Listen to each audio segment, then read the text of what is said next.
Magandang araw mga kasari-sari. Ito na naman ang inyong palawenyang tindera, si Ate Tintin. At syempre may chismis na naman akong sasabihin sa inyo na kahit papano ay makadagdag nawa ng kaunting idea sa mga mag-uumpisa, kauumpisa, balak mag-umpisa ng kanilang tindahan. Pero bago tayo mag-umpisa, huwag mong kalimutan mag-subscribe ka na sa akin, please naman. Paki-like na rin ang aking video kung ikaw na nanonood sa akin, pinagdaanan mo rin ito, lalo na kung medyo matagal ka na sa pagtitindahan at naging strategy mo rin itong imamarites ko, ha? I-like mo na mga kasari. At kung hindi kayo busy, paki-share naman ang aking video. At eto na, umpisahan na natin ang real talk nating chismis. Alam niyo mga kasari, ito yung real talk sa mga may tindahan. Masarap magbantay ng tindahan kapag puno, kapag marami kang paninda, kapag nililibot mo ang iyong mga mata at kumpletong-kumpleto ang laman ng iyong tindahan. Tama ba? Sa mga datihang may tindahan, di ba? Pero isa rin sa nakakapagpasakit ng kalooban natin kapag inililibot mo ang iyong mata at paubos na ang laman ng iyong tindahan at wala na rin namang pera, walang natira, naubos na, meaning papalubog na ang tindahan. So real talk yan. Pero paano nga ba mapalago ng isang tindera ang kanyang tindahan kapag nag-uumpisa pa lang siya? Syempre, nag-umpisa tayo dyan, maliit ang ating puhunan at ramdam ko yan. Paano ka ba magiging kumpleto? Paano mo madadagdagan ng iyong paninda na kahit kulang ang iyong pera? Eto simpleng tips lang natitinto na naging gawain ko to. Syempre, sabihin na natin mga isang buwan ka nang nagtitindahan, dalawa, alam mo na yung fast moving mo na item, alam mo rin yung slow moving mo na item. Ngayon, dagdagan mo yung sipag mo. Bakit? Kasi ito na yun papasok mga kasari. Kasi ito ginawa ko to sa aking tindahan. Kasi gaya ng sabi ko sa inyo, nag-umpisa rin ako sa maliit na puhunan. Ngayon, nakikita ko yung item ko sa mga fast moving ko. Ang ginagawa ko kasi, mga 1 week na nagtatambak ako ng item sa fast moving ko, 1 week talaga. Kumbaga, yung tansyado ko yung panahon na ito, mauubos itong fast moving ko within 1 week para hindi ako bili ng bili, para hindi bilhin ko yung pailan-ilan na lang item.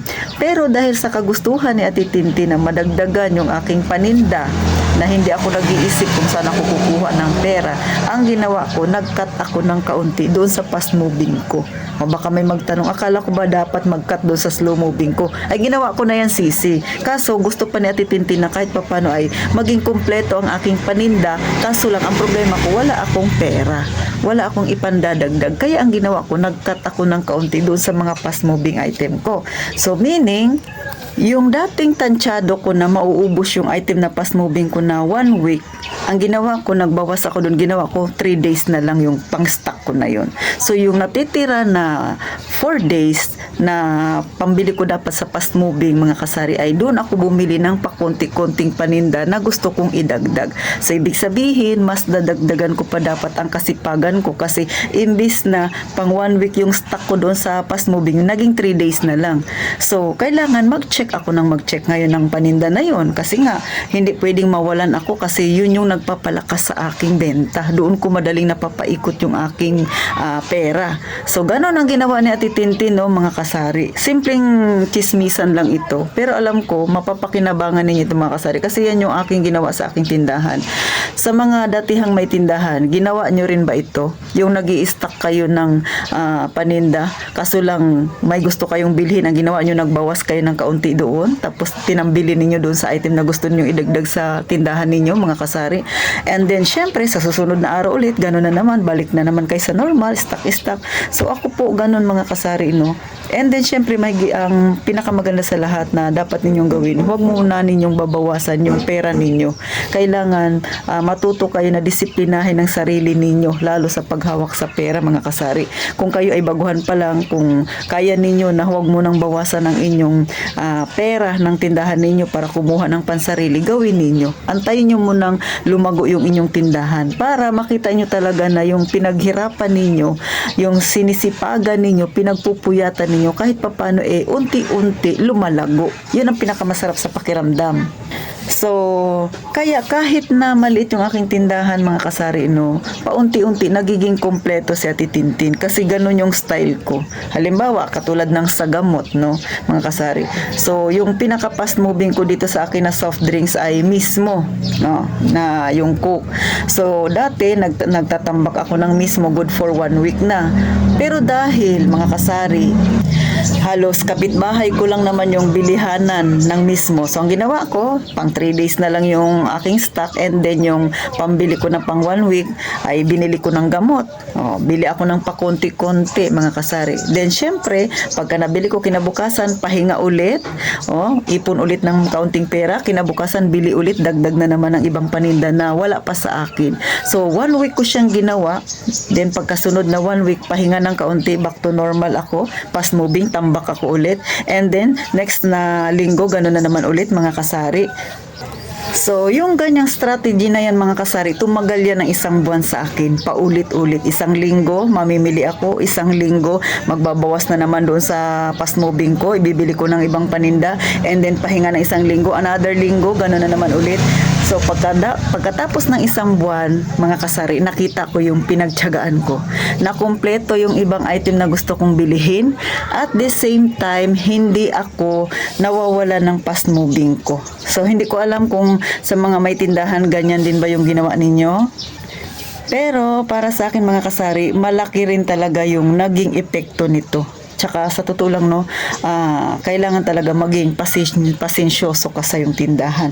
At higit sa lahat mga kasari, disiplina. Kasi ako, hindi ko muna binawasan talaga yung aking puhunan nung nagsisimula ako, no. So, hindi muna ako kumukuha ng pansarili ko na yung tinatawag nilang sahod na sinasabi nila, syempre, dahil magbantay ka dyan, alam mo wala kang sahod. Pero ako, hindi ko muna siya kinuha. Inantay ko muna na paunti-unti yumabong yung aking tindahan. Nung medyo nakabuelo na, saka na si Ate Tintin na mitas. So, ganun lang kasimple mga kasari. Pero sa totoo lang, no, mahirap din. Kasi, kailangan mo talaga. Ako nga, sabi ko nga sa inyo, sa umaga pa lang, pagkagising ko, nagche-check ako ng paninda. Tapos sa gabi, naglilista. Tapos binabudget ko yung aking pera, mga kasari. So, marami akong kinat muna. And then talagang, kailangan focus ka dun sa mga fast moving mo na kung gusto mong magbawas ng kaunti doon para ibili ng panibagong ibang item, kailangan hindi mo iwawala yung pansin mo doon sa fast moving mo kasi baka maubos na nang hindi mo napapansin, no? So, ganun si Ate Tintin. Pero, worth it naman lahat ng paghihirap ko na mga kasari. Kasi, kung napapansin ninyo, marami na ang paninda ni Ate Tintin. Ganun yung aking naging style. Pero sa ngayon, mga kasari, ay tinanggal ko na yan siya. Kasi meron na kahit papano tayo mapagkukunan ng ating puhunan, paunti-unti. Kailangan nga, sabi ko sa inyo, ay maging pasensyoso kayo. So, hanggang dito na lang si Ate Tintin. Sana nakapagbigay sa inyo ng kaunting idea, lalo na sa mga kauumpisa pa lang ng tindahan nila na medyo struggle sa kanilang puhunan, kung hindi alam kung paano maging marami ang kanilang paninda. So, ganong style mga kasari, pwede ninyong i-apply yan. Pero kailangan ay maging masinop talaga kayo sa pera at dagdagan nyo pa ang sipag ninyo para mas maparami at mapalago ninyo ang inyong tindahan. So, paano hanggang dito na lang si Ate Tintin. Magkita tayong muli sa susunod na vlog. At syempre pa, gaya nga ng palagi kong sinasabi, mag-iingat kayong palagi, mga kasari.